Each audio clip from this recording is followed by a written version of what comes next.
नमस्कार मित्रांनो, 25 जानेवारीपासून जरांगे पाटील यांनी उपोषणाला सुरुवात केलेली आहे। आज 26 जानेवारी आहे आणि आज आपण सर्वांनीच महाराष्ट्रातल्या देशातल्या लोकांनी प्रजासत्ताक दिन साजरा केला।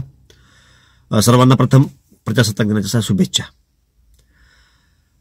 25 जानेवारीपासून मराठा आरक्षणासाठी जरांगे पाटलांनी परत एक वेळेस आपला एल्गार पुकारलेला आहे आणि मराठा आरक्षणाच्या संदर्भामध्ये ज्या काही मागण्या आहेत त्या सर्व मागण्यांची पूर्तता जोपर्यंत होत नाही तोपर्यंत हे आंदोलन संपणार नाही, अशा खंबीर अशा मूडमध्ये जरांगे पाटील आहेत। परंतु हा आरक्षणाचा मुद्दा सरकार आणि जरांगे पाटील, सरकार आणि मराठा समाज यांच्या पुरता मर्यादित राहणार आहे की मग परत एक वेळेस Maratha versus OBC, Maratha versus इतर जाती असं वातावरण तयार केलं जाऊ शकतं? तर निश्चितपणे केलं जाऊ शकतं, किंबहुना त्याची सुरुवात झालेली आहे।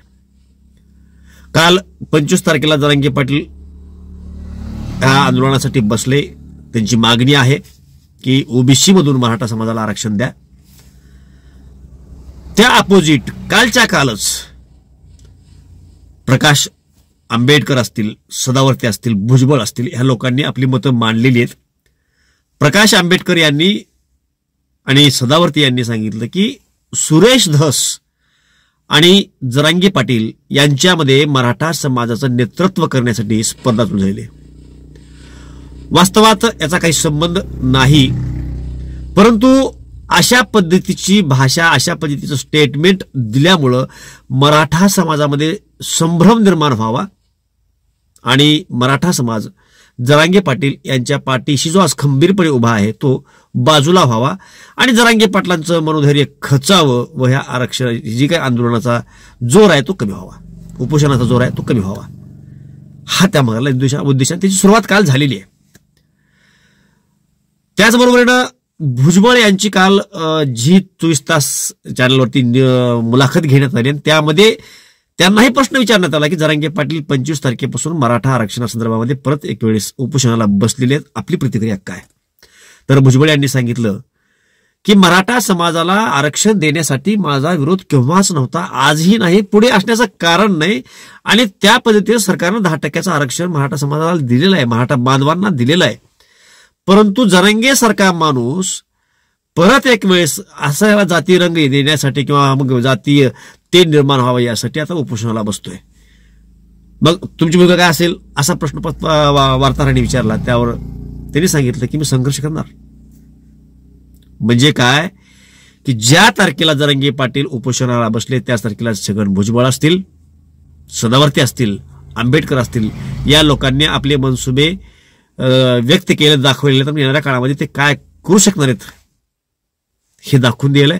आता अजून एक डोमकावळा राहिला, लक्ष्मण हाके, मान या ना मान, मैत्रा मेहमान म्हणून कुठेही घुसणारे, तेही प्रति आंदोलन उभं करतील आणि परत एक वेळेस मराठा वर्सेस ओबीसी असं वातावरण महाराष्ट्रामध्ये तयार होईल। खरंच जरांगे पाटील ही जी मागणी करतायत ओबीसी मधून आरक्षण द्या, ती त्यांची मागणी योग्य आहे का? आणि जे इतर लोक सगळे म्हणतात की मराठा समाजाला मी 10% आरक्षण दिले, ते सत्य आहे का? ते प्रथम समजून घेणं अतिशय गरजेचं आहे। सर्व समाजाने, मराठा समाजाने फक्त नाही, इतरांनी सुद्धा हे समजून घेणं गरजेचं आहे। आपण सगळे महाराष्ट्रामधले बांधव आहोत एकमेकाचे। 10% आरक्षण जे महाराष्ट्र सरकारनं दिलेलं आहे ते लागू होत नाही किंवा ते टिकू शकत नाही। त्याचं कारण असं आहे की महाराष्ट्रामध्ये ऑलरेडी 52% आरक्षण आहे। 50%ची मर्यादा महाराष्ट्रानं केव्हाच ओरडलेली आहे। त्यामध्ये परत 10% EWS हे आरक्षण आलं असल्यामुळे महाराष्ट्राची आरक्षणाची मर्यादा 62%ला गेली आणि परत हे 10% मराठा जमामध्ये मिसळला तर 72%ला आरक्षण जातं। अशा परिस्थितीमध्ये हे आरक्षण टिकणार आहे का? तर डेफिनेटली टिकत नाही, 100% टिकत नाही, त्यात शंकाच नाही कुठली। आणि मग जे टिकणारच नाही असं काय तर आरक्षण दिलं म्हणजे लेकरांच्या हातामध्ये एक मला मोटरसायकल पाहिजे म्हणले कुरवलं की एक मोटरसायकल देऊन टाकायची। ते थोडं बहुतेक एक बॅटरी आहे, काही वेळ तेवढी चलते आणि पुन्हा बंद पडते, देणाऱ्याला माहिती आहे, पण त्या घेणाऱ्याला मूर्ख समजून ते द्यायचं, ती येड असेल तर घेते, मी खेळ ते पुन्हा मोडून जाते। पण ज्या दिलं त्याच्यावर राग धरत नाही, कारण ते दिलं होतं ना। पण महाराष्ट्रातली जनता दूध खेळ राहिलेली नाही, सरकार धोकाधडी करतंय।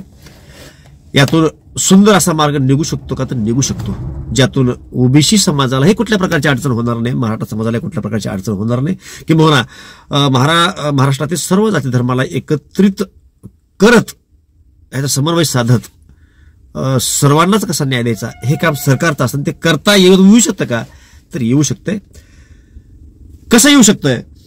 तर ज्या इंदिरा सहानी खटल्यामध्ये 50% मर्यादा लावली गेली आणि त्याच्यामुळेच 50% वरील कुठल्याही राज्यामध्ये आरक्षण नेता येत नाही, त्या इंदिरा सहानीमध्येच ओबीसीचं आरक्षण आणखी 10% वाढवता येऊ शकते असं प्रोव्हिजन आहे, असं ओबीसी नेते हरिभाऊ राठोड वारंवार सांगतायत.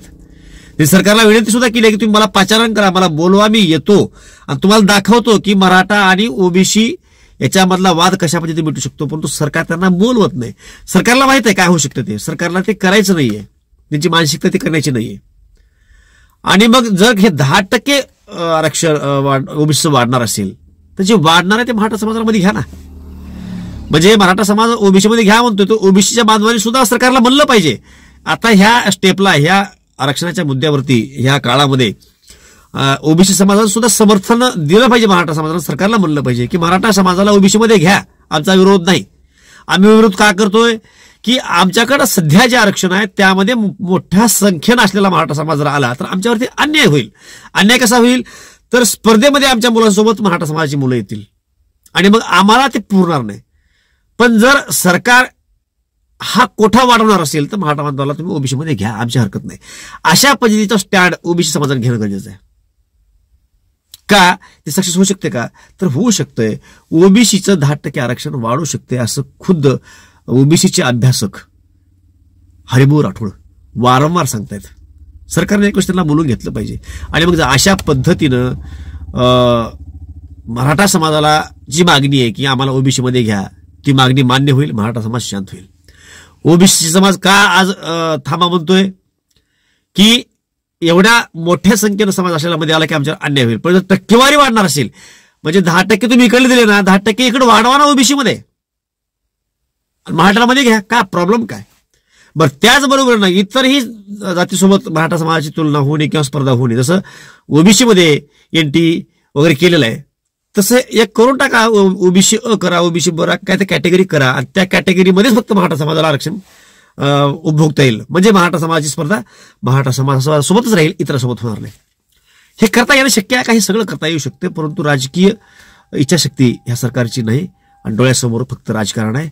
सत्ता कशी राहील हे विषय आहेत. महाराष्ट्रातली सर्वसामान्य जनता भीक मागून खातीये की आनंदाने राहते ह्याचं प्रशासनाला, सरकारला कुठल्या प्रकारचं देणं घेणं नाही. आणि सगळ्यात मोठं दुखणं ही आहे की इथली जनता आंधळी आहे. समोर चूक होते हे दिसत असताना सुद्धा आपण वारंवार त्याच त्या लोकांना निवडून देतो. ही शोकांतिका आहे ह्या जनतेची सुद्धा. म्हणजे बाबासाहेब आंबेडकरांनी मतदानासारखा एक पवित्र हक्क तुम्हाला दिला आणि तेही चोरून करायचं आहे, उघड नाहीत, भ्यायची गरज नाही. तरी सुद्धा आपल्याला योग्य माणसं कळत नाहीत, हे आपलं दुःख आहे. शेवटी मग आपल्या कुवतीनुसार सरकारमध्ये लोक येऊन बसतात आणि मग अशा पद्धतीने सगळ्या गोष्टी घडतात. तर या आरक्षणाच्या, या आंदोलनाच्या या टप्प्यावरती सर्व जाती धर्माच्या लोकांनी मराठा समाजाच्या पाठीमागे राहावा. सरकारला हा आग्रह करावा की मराठा समाजाला ओबीसी मध्ये घ्या आणि ओबीसीची कॅटेगरी जी काही मर्यादा ती वाढवा. सरकार ते करू शकतंय. असं झालं तर सगळे गुण्यागोविंदाने नांदू, आनंदाने नांदू, प्रेमानं राहू आणि सगळ्यांचे प्रश्न मिटतील. या बाबतीमध्ये आपल्या प्रतिक्रिया काय आहेत? आपल्याला काय वाटतं? खरंच असं शक्य आहे का? असं होऊ शकतं का? किंवा असं केलं पाहिजे का? तुम्ही ओबीसी असाल, तुम्ही मराठा असाल किंवा कुठल्याही जाती धर्माचे असाल, आपल्या प्रतिक्रिया निश्चितपणे कळवा. जय महाराष्ट्र.